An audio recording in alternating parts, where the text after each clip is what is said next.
Um, today I'm going to talk about Saigon.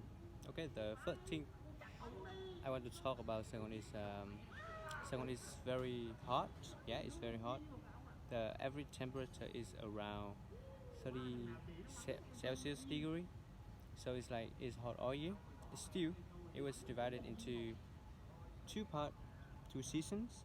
Uh, One season from May until September or October is hot but have rainy in the afternoon, and the other part of the year is hot but dry, no rain,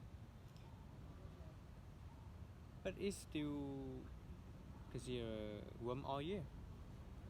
A lot of people from wet culture like Russia or Romania or Ukraine, they come to our country to settle because of the weather. Uh, the second is about the people. The the population of Saigon is about 15 millions, around 14 to 15 millions. So it's very crowded for a city. Um, and most of people here come from other province. They are immigrated. Only around 3 to 4 millions are authentic Saigonese. Other come from other province, and when they come to Saigon, they carry their own accents and their food and their culture. So it's like Saigon is a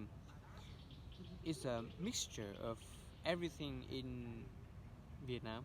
Yeah, and so is there a lot of things you can discover in Saigon.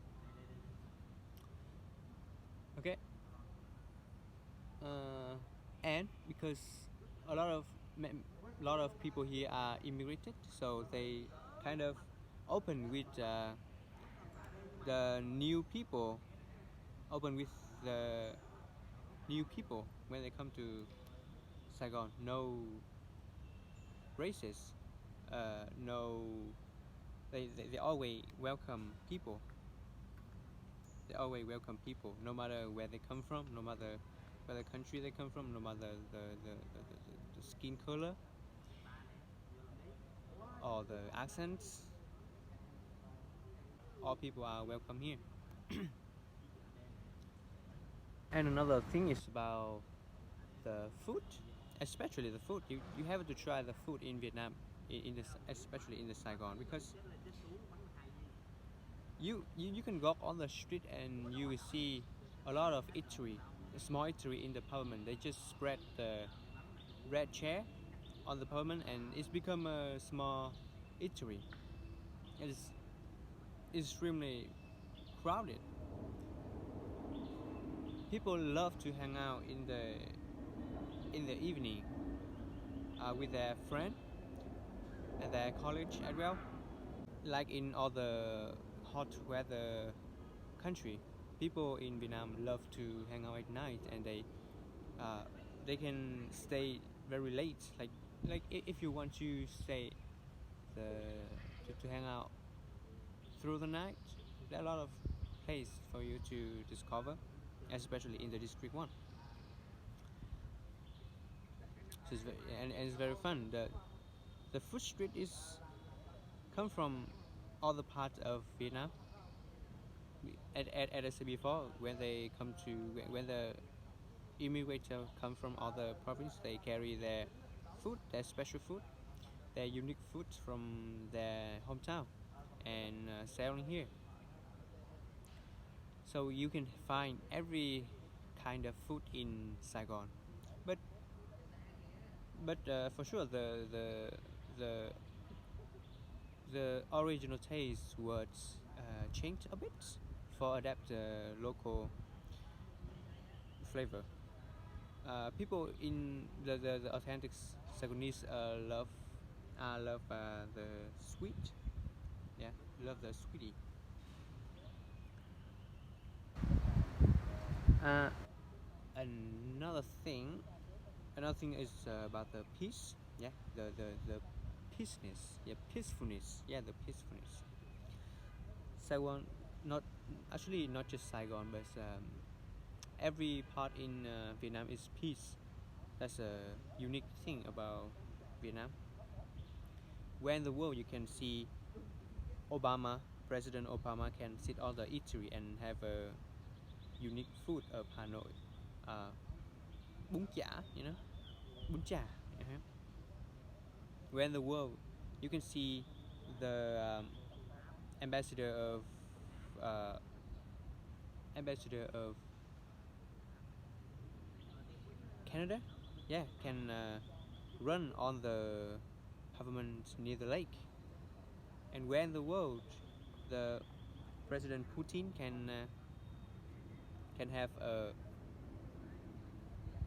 comfortable walk on the pavements.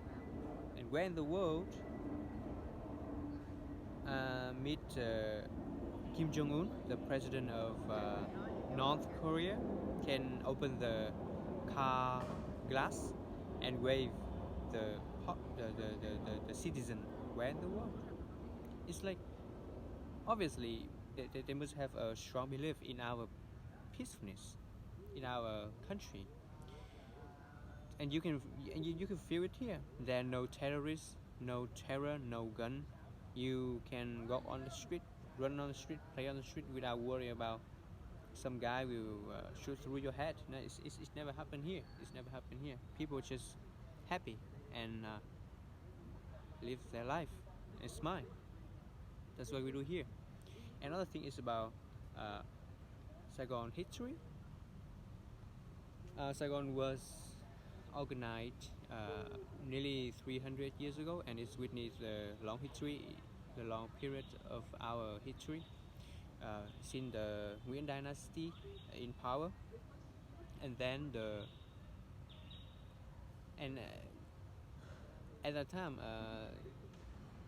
the city is not it's not a big it's not crowded yet. It's just a small village. It's just a small town developed in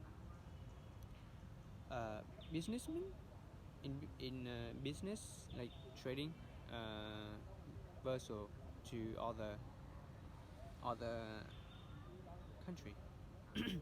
And then the French come, they turn our country into a fortress, and they build this tiny part of a city become luxury, become luxury to cover the bad inside, the badness inside. They call Saigon is the gem of the Southeast Asia, but just 3 kilometers square. They would build only 3 kilometers square, and other just village and with mulch, with mulch and fields. They still the people is still very poor, and they even burn our rice to make the wine and export them into the Western culture, Germany.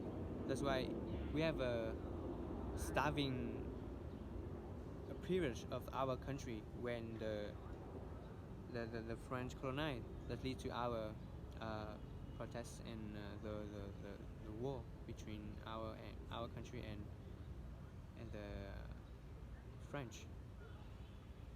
The hue of our movement to fight the French. And then after French, the U.S. come and they build up a puppet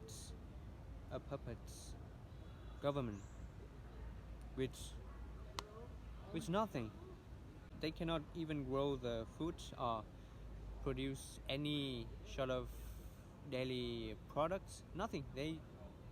The whole the the whole south of Vietnam only totally depend on the U.S. aid, even money or the goods, everything. At the time, the Saigon is a agriculture country, but it have to import the food from other country. What the hell? So and they turn ours and they but they do rebuild our Saigon. It's a more luxury, which 6 million people, around 6 million people, but 150,000 people are addicted in drugs. It's like a craft city, and there are a lot of interesting destination related to history as well. You can visit uh, the Fuji Tunnel. That's our strategies to fight against the advanced technology weapons from the US, and it's effective. That's how we defeat the US. Or you can visit the museum where display a lot of remnants from the war. Or you can go to a lot of jail, the historical jail, where the US and the French torture the soldier, and many other things you can do here. And finally, you can do a lot of things about Saigon in terms of food, culture, language, people, history. There are so many things you can discover in Saigon. So just hope you enjoy your journey of discovering Saigon.